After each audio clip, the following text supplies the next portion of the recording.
Selamat pagi seluruh mahasiswa baru yang saya kasih di dalam Tuhan. Pada kesempatan kali ini saya berterima kasih diberi kepercayaan untuk membawakan materi tentang bela negara masa kini. Saya sebelum jauh memaparkan materi ini, saya akan memperkenalkan diri saya, sebab kata orang tidak kenal maka tidak sayang. Baik, nama saya adalah Pendeta Dr. Johanna R. Tangirerung MTH. Saya adalah dosen Fakultas Teologi UKI Toraja. Mungkin maba akan bertanya, kenapa dosen teologi yang adalah pendeta mengajarkan bela negara? Ini hal yang jarang-jarang ditemui. Saya bersyukur bahwa pada beberapa saat yang lalu, tahun 2019 tepatnya, saya diberi kesempatan untuk mengikuti pendidikan di Lembaga Ketahanan Nasional Indonesia yang diutus oleh Persekutuan Gereja-Gereja di Indonesia. Saya mewakili tokoh agama. Jadi demikian.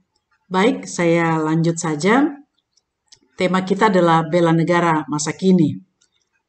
Saya bagi 3 bagian ruang lingkup materi kita pada pagi hari ini.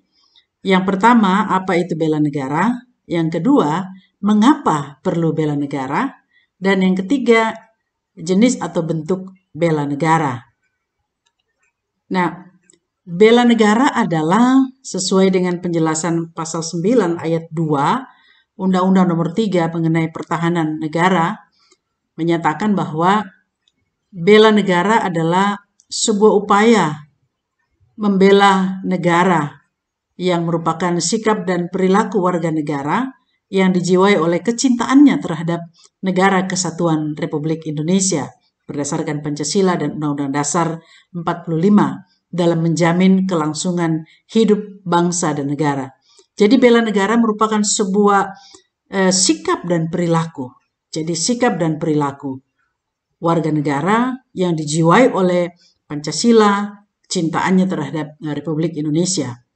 Nah, bela negara adalah juga kesadaran dalam menghadapi berbagai ancaman, gangguan, halangan, dan tantangan yang biasa disebut AGHT.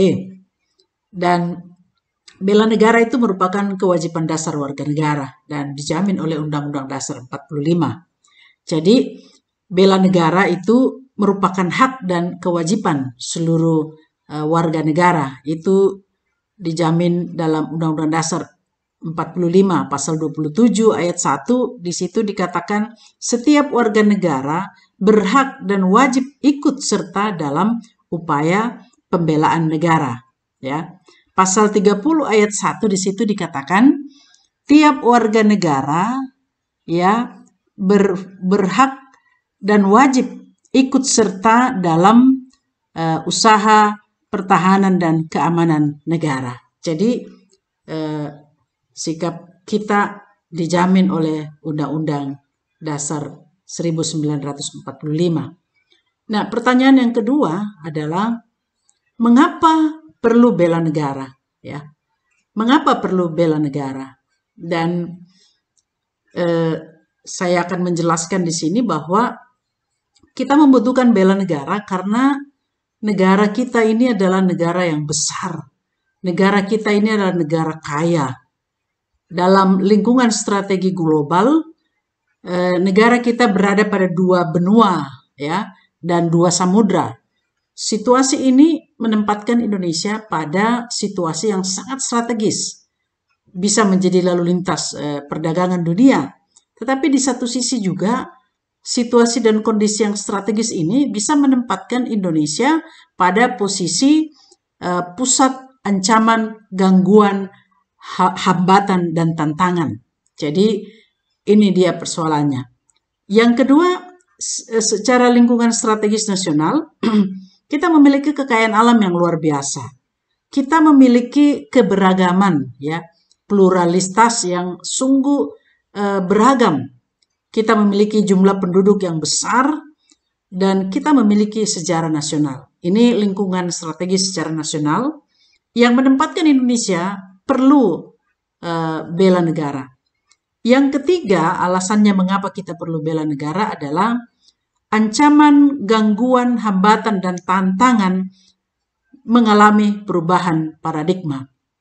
Jadi AGHT sekarang bukan lagi musuh negara secara fisik, ya, tetapi musuh yang tidak kelihatan. Jadi ancaman, gangguan, hambatan, dan tantangan itu bukan lagi berbentuk fisik, ya, tidak ada lagi musuh fisik di hadapan kita, tetapi yang ada adalah musuh yang tidak kelihatan. Nah, tiga hal inilah yang membuat negara itu perlu sebuah sikap dan perilaku untuk membela setiap hal yang mengancam kehidupan berbangsa dan bernegara. Nah, di sisi lain juga kita belajar bahwa Indonesia itu mempunyai tujuan nasional.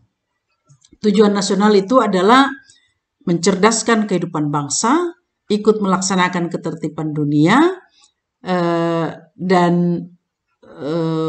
semua ini, ya, tujuan nasional ini hanya bisa tercapai kalau situasi dan kondisi stabilitas negara itu berada dalam situasi yang aman, ya. Namun situasi dan kondisi atau stabilitas negara itu tidak selamanya berada dalam kondisi aman, ya. Ada berbagai macam hal yang bisa membuat menjadi tidak aman, ya. Di sekitar kita mengenal banyak sekali tantangan-tantangan, ya. Di tingkat global kita mengenal ada namanya Trump effect.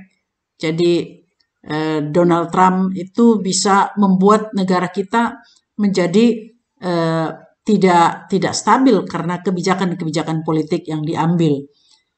Situasi demografi bangsa kita, ya, juga menjadi dasar negara kita tidak mengalami stabil yang baik, stabilitas, ya.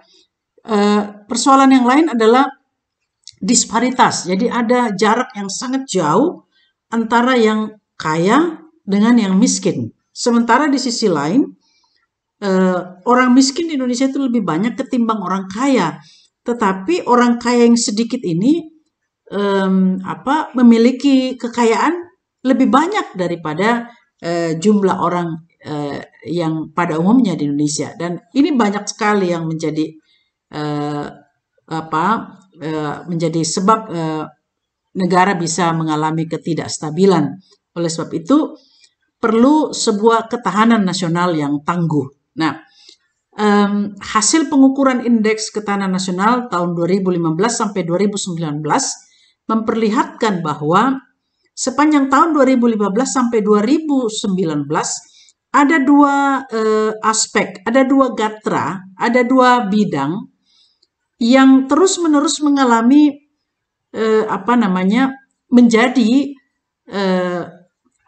menjadi tantangan stabilitas negara atau ketahanan negara, ketahanan nasional. Dua hal itu adalah ideologi, ya, ideologi, dan yang satunya adalah sosial budaya. Ini tanda kuning ini berarti berada dalam tingkat kerawanan. Jadi dengan kuningnya dua bagian ini, ideologi dan budaya, menempatkan Indonesia pada kondisi ketahanan nasional yang perlu diberi perhatian supaya tercipta stabilitas nasional yang baik dalam rangka menuju tujuan nasional.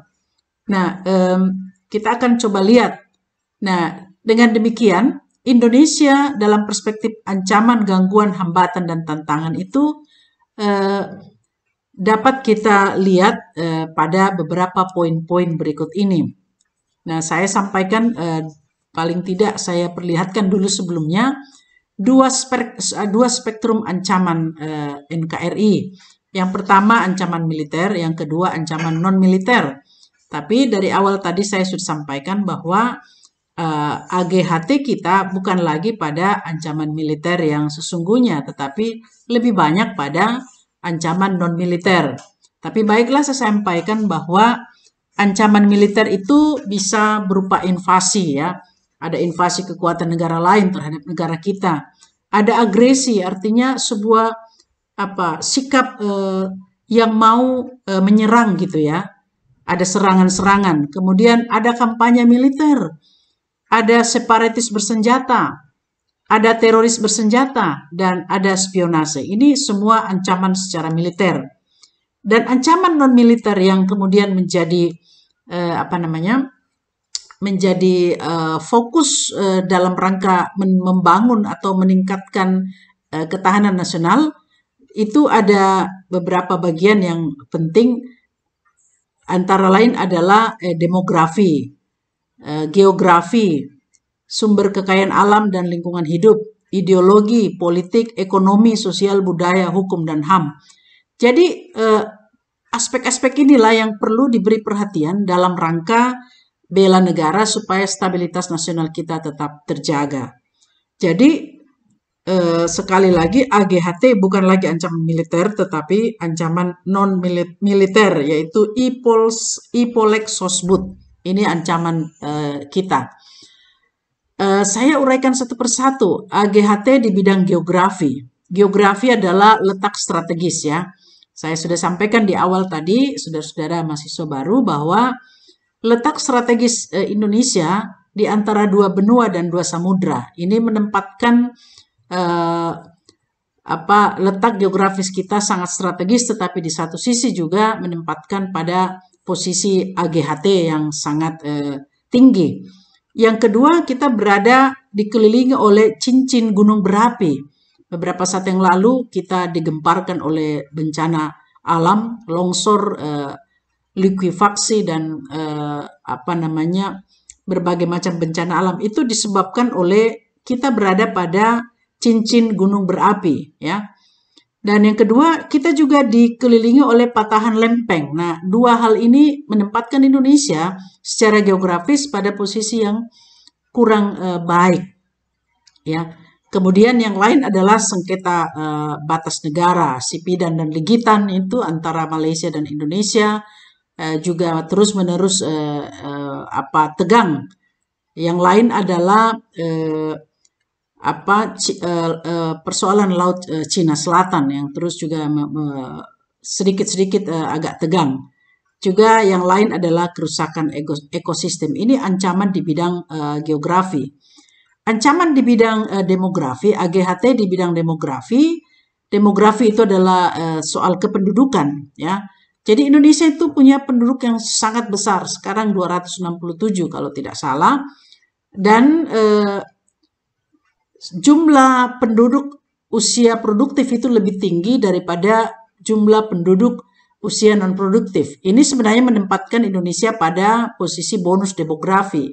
Bonus demografi itu adalah jumlah penduduk itu yang produktif. Jika dia menghasilkan sesuatu, maka ini akan menjadi bonus demografi buat kita. Dan inilah yang menjadi impian Kabinet Pembangunan saat ini, Kabinet Indonesia Maju Jokowi saat ini, agar seluruh bangsa Indonesia, warga yang produktif, bisa menghasilkan sesuatu. Ini bisa menempatkan Indonesia pada posisi ekonomi terbaik kedua atau ketiga tahun 2047. Namun ini perlu kerja keras. Yang lain adalah kualitas SDM rendah. Penyebaran penduduk yang tidak merata, ini menjadi AGHT juga. Tingkat kemiskinan yang tinggi, kesehatan yang rendah, lapangan kerja yang terbatas. Ini ancaman demografi. Ancaman AGHT sumber kekayaan alam dan lingkungan hidup. Sumber kekayaan alam kita, syukur-syukur saat ini sebagian besar sumber kekayaan alam kita sudah mulai dikelola oleh badan usaha milik negara, tetapi saat-saat yang lalu hampir seluruh sumber kekayaan alam kita itu dikerok atau dinikmati oleh negara lain. Nah, AGHT di bidang SKH dan lingkungan hidup adalah Indonesia berada di peringkat 135 dari 141 negara dalam hal kerusakan lingkungan hidup, ya. Kita punya kerusakan lingkungan hidup cukup tinggi. Peringkat kedua, dunia negara penyumbang sampah plastik terbesar. Ini AGHT buat kita. Dan kita di Toraja beberapa saat yang lalu, beberapa kali tanah Toraja mengalami banjir yang selama ini dikenal bahwa Toraja tidak akan mungkin banjir karena berada pada daerah pegunungan. Tapi itulah kondisinya.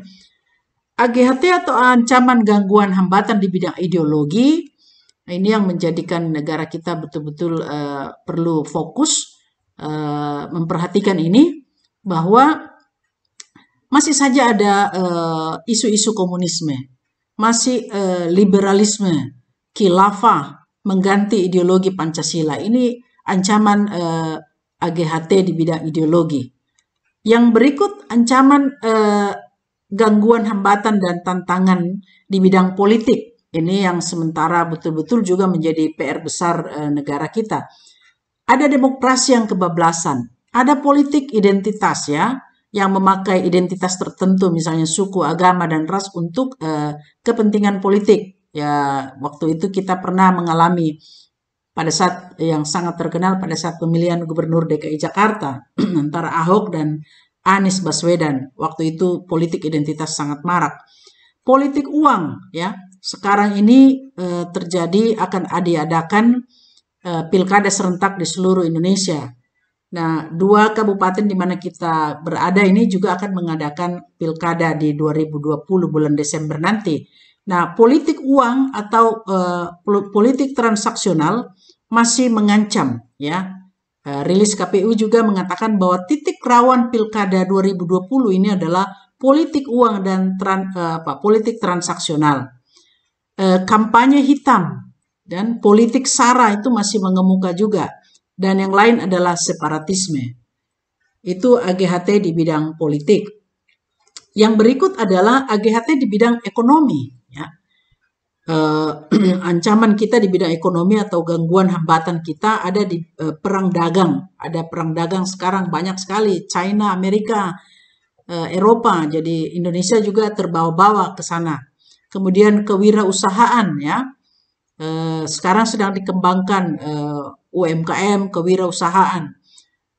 Kapitalisme yang masih menguasai kekayaan.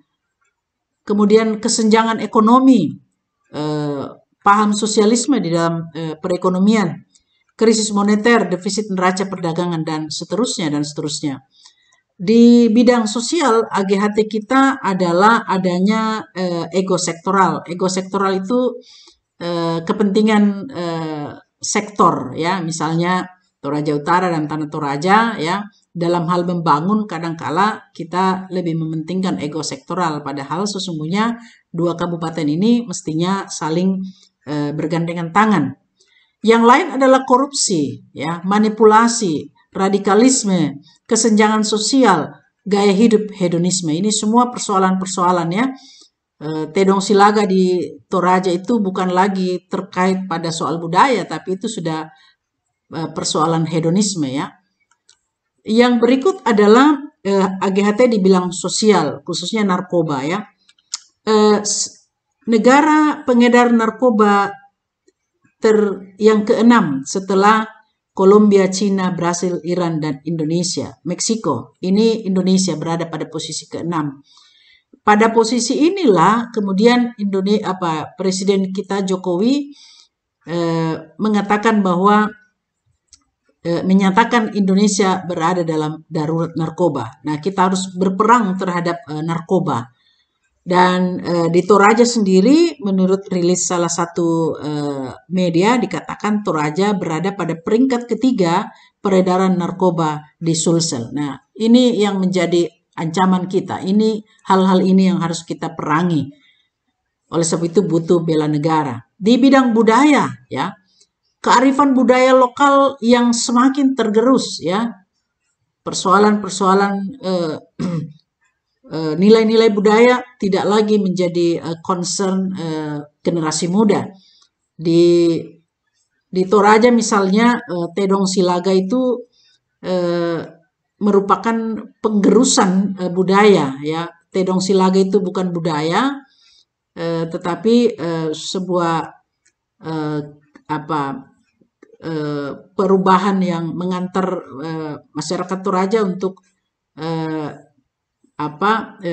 meninggalkan nilai-nilai itu ya. Jadi tidak lagi sungguh-sungguh, tidak lagi dilihat sebagai salah satu tradisi hiburan, tetapi sudah menjadi ajang judi. Nah, ekspansi budaya asing ya, terlalu cepat masuk, apalagi informasi komunikasi begitu cepat, hilangnya rasa malu, LGBT, individualistik, intoleransi, dan lain sebagainya. Di bidang korupsi, Indonesia, indeks persepsi korupsi Indonesia di 2017 itu berada pada posisi keempat. Ini kondisi yang sangat sulit. Politik uang yang saya sampaikan tadi ini menjadi tantangan, hambatan yang perlu kita perangi ya. Oleh sebab itu setiap warga negara berhak dan wajib membela negara di bidang ini.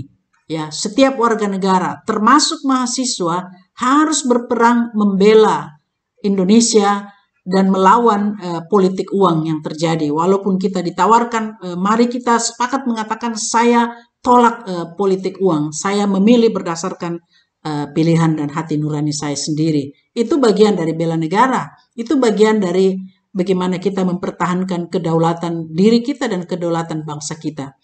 Di bidang pertahanan ada agresi militer, ada sengketa perbatasan negara, ya, sipil dan legitan, ya, pelanggaran batas wilayah negara, ini masih terus, separatis bersenjata dan lain sebagainya. Ini juga menempatkan kita semua untuk wajib berdiri di garda terdepan untuk menyatakan bela negara kita. Nah, situasi-situasi di atas inilah yang menempatkan Indonesia pada banyak sekali persoalan, banyak sekali masalah, sehingga stabilitas keamanan negara kita itu kurang baik ya. Tadi dari awal rilisan dari indeks dari Lembaga Ketahanan Nasional Indonesia mengatakan bahwa dua hal yang sangat mendasar perlu diperhatikan adalah bidang budaya dan ideologi. Nah, budaya dan ideologi ini adalah dua hal yang sangat penting menjadi fokus kita, karena budaya dan ideologi ini akan mengarahkan bangsa Indonesia pada tujuan nasional. Dan ketika ideologi kita sudah berubah, budaya kita sudah dirusak, maka akan terjadi tercerai-berai kita punya tujuan masing-masing, sehingga tujuan nasional itu tidak bisa tercapai. Lalu kita harus bagaimana? Ya, padahal kita, saudara-saudara, anak-anakku mahasiswa baru berhak untuk hidup lebih baik, berhak untuk mendapat semua kenikmatan-kenikmatan yang Indonesia miliki. Nah, kita harus bagaimana? Mau tidak mau kita harus membela negara. Kita harus masuk dalam sikap, kita harus memiliki sikap dan perilaku mempertahankan kedaulatan, mempertahankan martabat, dan mempertahankan hak kita sebagai bangsa Indonesia untuk bisa memperoleh kesejahteraan, untuk bisa memperoleh kemakmuran. Nah, itu tidak akan bisa tercapai kalau ya kondisi negara kita tidak berada dalam stabilitas yang baik, tidak ada resilience-nya ya, tidak mampu menghadapi tantangan-tantangan itu.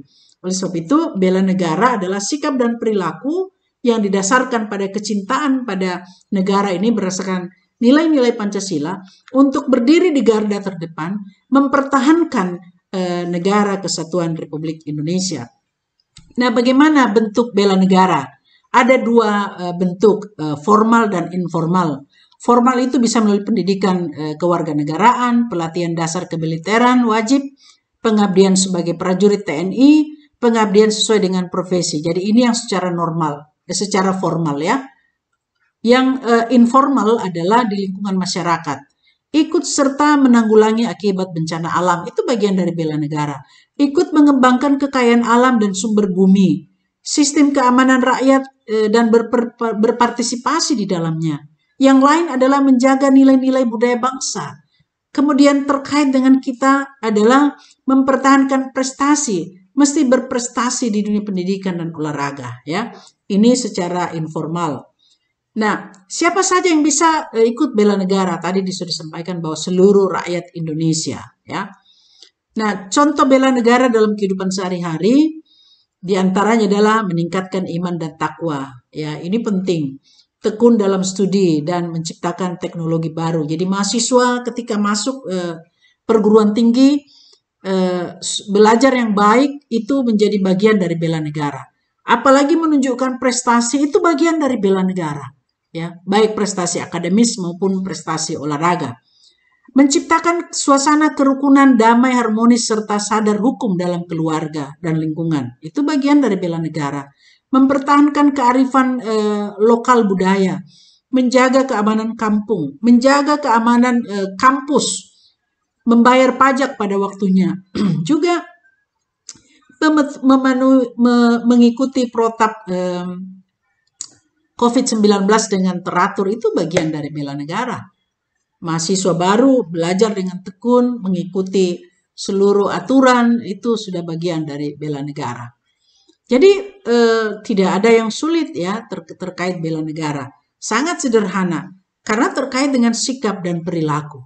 Bagaimana sikap saya melihat politik uang? Bagaimana sikap saya melihat orang korupsi? Bagaimana sikap saya melihat tedong silaga? Bagaimana sikap saya melihat narkoba? Ya, saya harus punya sikap dan harus menolak semua itu. Saya harus memerangi semuanya itu.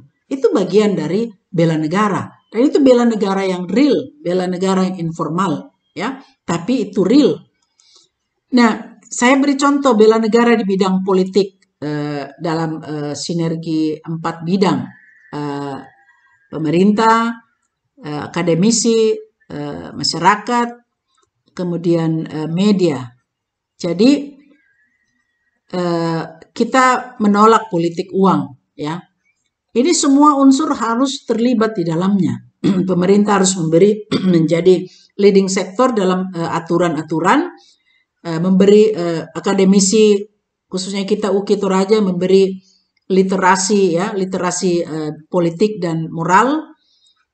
Misalnya kita mengatakan ketika kita dibayar 100.000 oleh kandidat misalnya, maka sesungguhnya harga diri kita hanya Rp55 per hari kalau dihitung. Nah, ini adalah bagian dari bela negara. Kita harus berani bersikap bahwa harga diri saya bukan Rp55 per hari.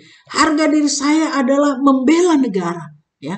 Jadi menolak politik uang adalah bagian juga dari bela negara. Jadi mahasiswa-mahasiswa sudah mulai memilih nanti. Jadi saya berharap dari 2.000 mahasiswa kita, 2.000 semua mengatakan menolak politik uang. Dan itu bagian dari bela negara masa kini. Misalnya di bidang ketahanan pangan, ya. Toraja menjadi penghasil tanam hortikultura di Sulawesi Selatan. Ini juga bagian dari bela negara. Semua unsur ini harus dilibatkan. Yang berikut di lingkungan kita UKI Toraja dalam bela negara di bidang pendidikan, maka UKI Toraja membentuk mahasiswa yang membela negara melalui pendidikan.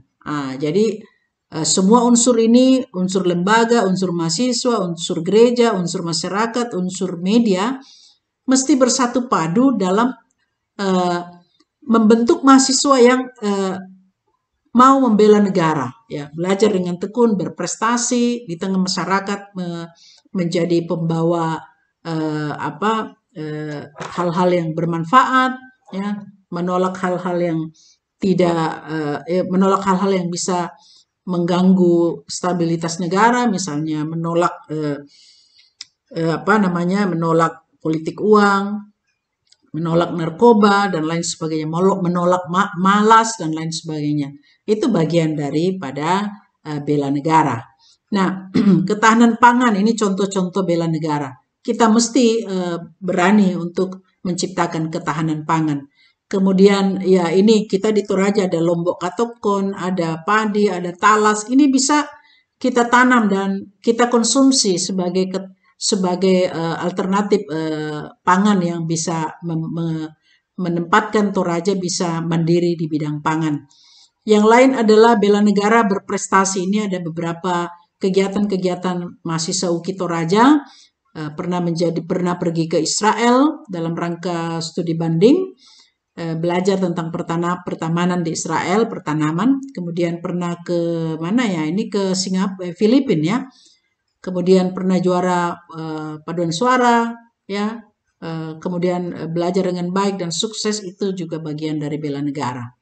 Ya, bela negara juga, aksi nyata bela negara itu mau menggunakan produksi daerah, produksi dalam negeri, meningkatkan keterampilan seni budaya ya.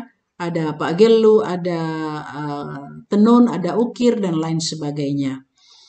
Yang lain adalah bagaimana kita juga terlibat dalam menolong atau membantu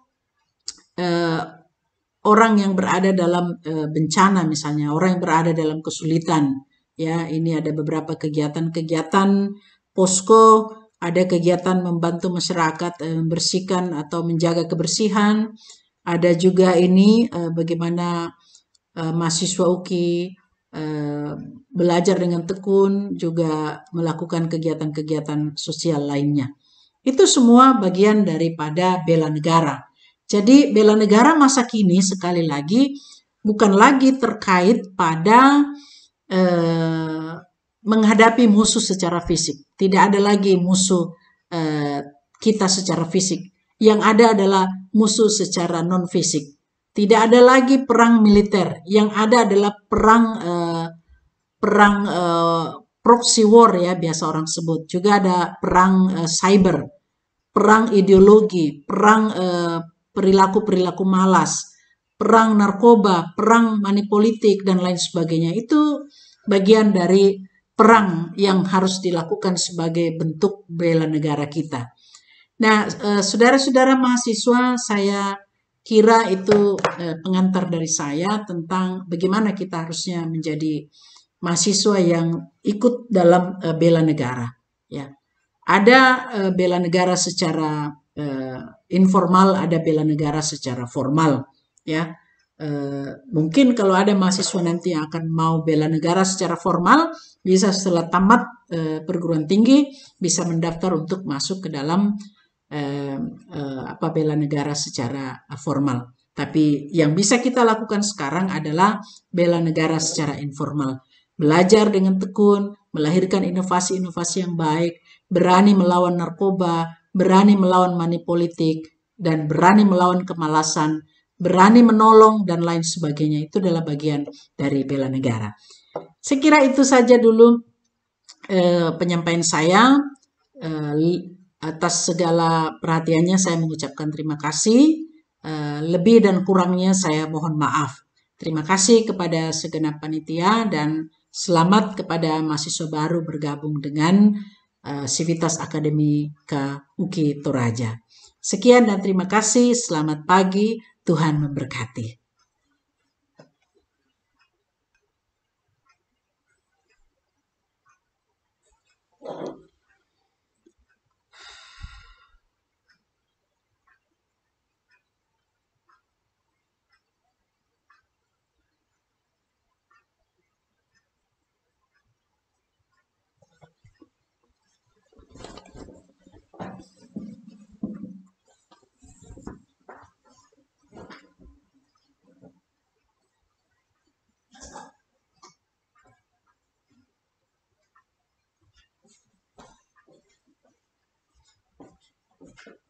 Belum pegang.